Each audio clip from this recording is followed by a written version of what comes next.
अब हम पढ़ने जा रहे हैं एलसी ऑसिलेशन। एलसी ऑसिलेशन का मतलब क्या होता है, इसको पहले समझेंगे। मान लो कि अगर आपके पास ये एक सर्किट है, ऐसा सर्किट है बेटे कि जिसमें हमने कैपेसिटर और एक इंडक्टर को लगा दिया है इस सर्किट में। ठीक है, तो एक साइड में हमने कैपेसिटर लगा दिया और ये देखो, और यहां पर हमने इंडक्टर लगा दिया।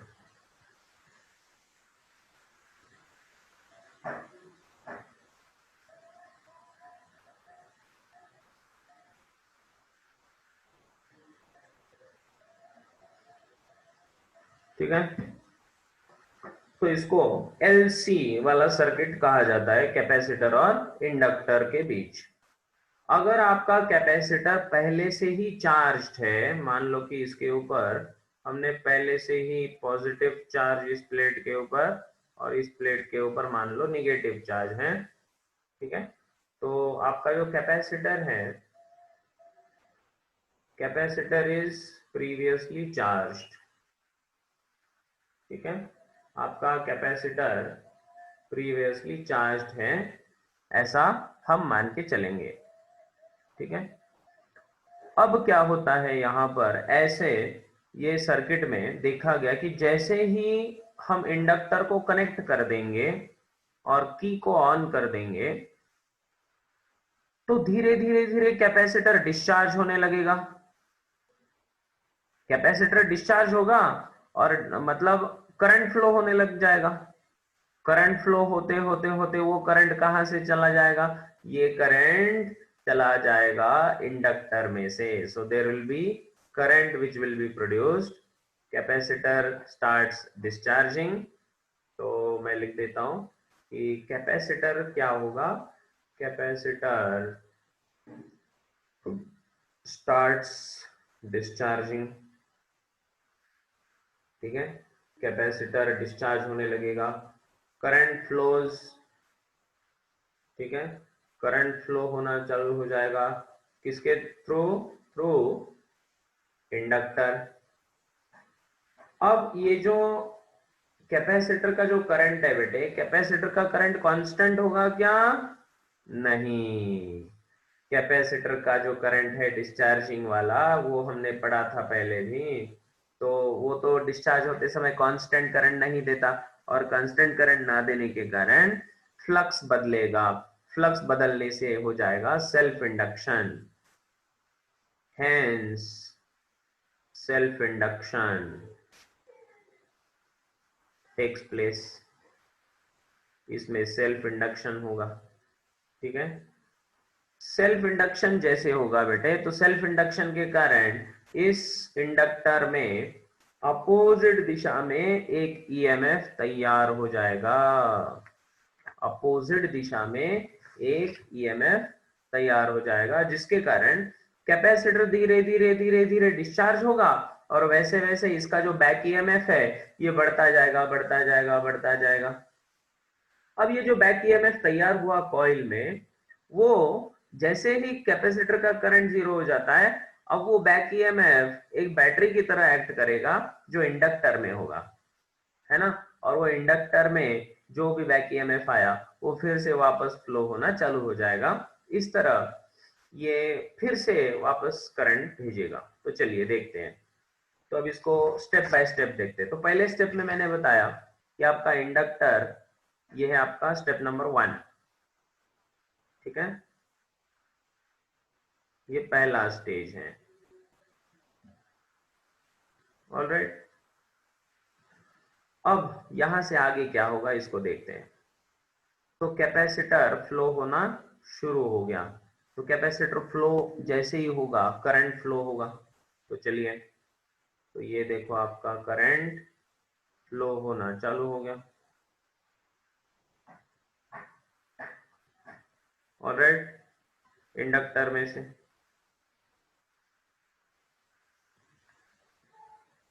See this?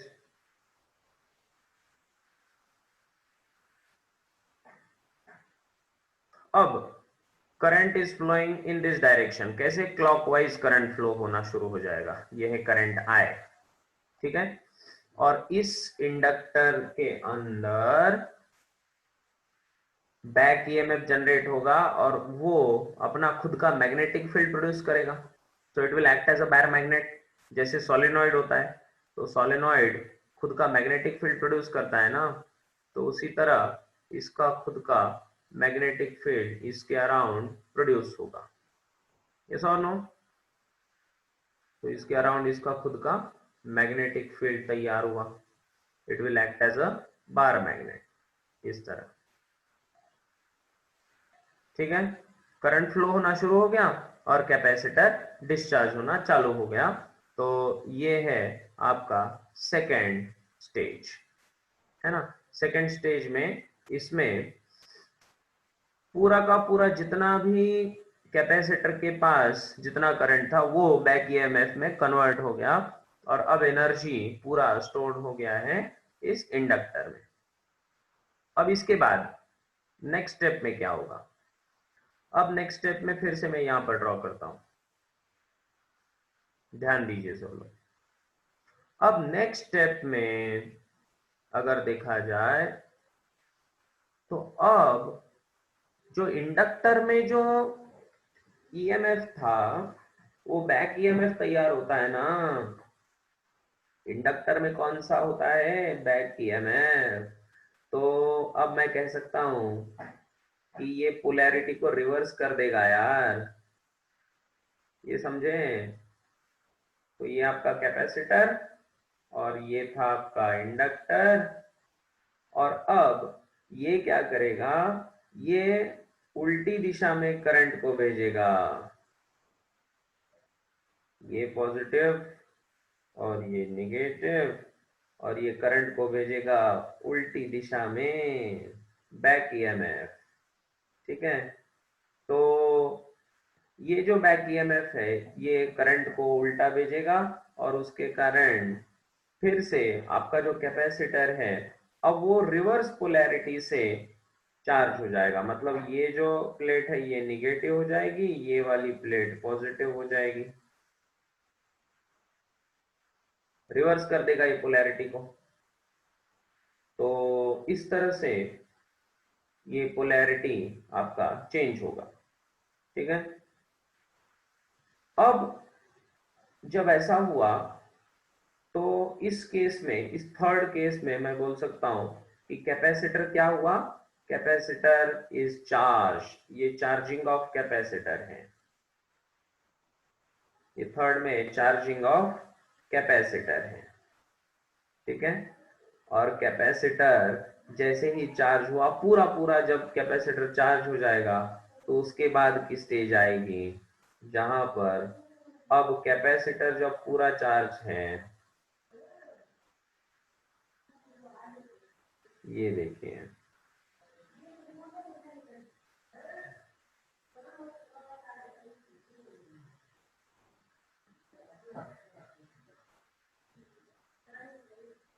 तो अब कैपेसिटर फिर से तैयार हुआ अपने चार्ज के साथ, कैपेसिटर फिर से चार्ज हुआ अपने चार्ज के साथ, और फिर से अब क्या होगा? अब ये करंट को उल्टी दिशा में फिर से घुमाएगा, ये समझे? सो कैपेसिटर गेट्स डिस्चार्ज और इसमें फिर से मैग्नेटिक फील्ड तैयार होना शुरू हो जाएगा, फिर से बैक ईएमएफ आएगा, लेकिन ये बैक ईएमएफ कैसा होगा? अपोजिट दिशा में, ठीक है। अब ये अपोजिट दिशा में, देखो मैंने डायरेक्शन उल्टी दिखाई अब यहां पर, ठीक है। इस तरह से ये जो आपका साइकिल है ये कंटिन्यू होते जाएगा, एक बार क्लॉकवाइज, एक बार एंटी क्लॉकवाइज, फिर क्लॉकवाइज, फिर एंटी क्लॉकवाइज, फिर क्लॉकवाइज, फिर एंटी क्लॉकवाइज। इस तरह से करंट जो है वो कैपेसिटर से इंडक्टर में, इंडक्टर से कैपेसिटर में ऐसे फ्लो होते जाएगा, इसको हम कहते हैं एलसी ऑसिलेशन। अब इसमें एक इंटरेस्टिंग चीज मैं आपको बताना चाहता हूं कि हर एक स्टेज में एनर्जी का ट्रांसमिशन कैसे हो रहा है। तो मैं एनर्जी का ट्रांसमिशन आपको दिखाता हूं कि हर एक स्टेज में कैसे हो रहा है। स्टेज वन में जब capacitor is discharging, capacitor discharge हो रहा था, है ना। कैपेसिटर डिस्चार्ज जब हो रहा था तो कौन से एनर्जी में कन्वर्ट हो रही थी। तो मैं कहूंगा कि यहाँ पर कैपेसिटर में जो एनर्जी रहती है वो इलेक्ट्रोस्टैटिक एनर्जी रहती है, ठीक है। सो कैपेसिटर में एनर्जी जो स्टोर होती है, सो कैपेसिटर में इलेक्ट्रिक फील्ड के फॉर्म में होती है, इलेक्ट्रोस्टैटिक एनर्जी के फॉर्म में एनर्जी स्टोर होती है।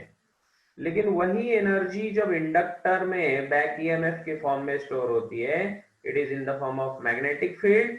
तो इसीलिए ये मैग्नेटिक फील्ड के फॉर्म में एनर्जी स्टोर हो जाती है। तो ये ध्यान में रखना होगा हमें, ठीक है। तो स्टेज वन में कैपेसिटर डिस्चार्ज हो रहा था, तो electrostatic energy was converting in magnetic energy. तो यहां पर मैं लिख देता हूं कि electrostatic energy converting into magnetic field, ठीक है।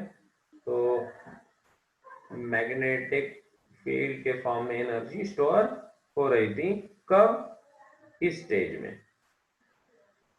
उसके बाद क्या हुआ, उसके बाद सेकेंड में पूरा ये प्रोसेस कंप्लीट हुआ। अब थर्ड में क्या हुआ, थर्ड में बेटे फिर से magnetic energy is converting into electrostatic energy. तो magnetic field energy is converting into electrostatic energy. ये एनर्जी का जो कन्वर्जन है, ये एनर्जी का कन्वर्जन इस तरह से होते रहता है जहां पर एक फॉर्म से दूसरे फॉर्म में एनर्जी कन्वर्ट होते ही जाता है, ठीक है। तो ये एनर्जी का जो कन्वर्जन है, ये एनर्जी का कन्वर्जन इलेक्ट्रोस्टैटिक से मैग्नेटिक फील्ड के एनर्जी में, मैग्नेटिक फील्ड से फिर से इलेक्ट्रोस्टैटिक एनर्जी में कन्वर्जन होते रहता है। इसी को हम एलसी ऑसिलेशन कहते हैं। क्लियर।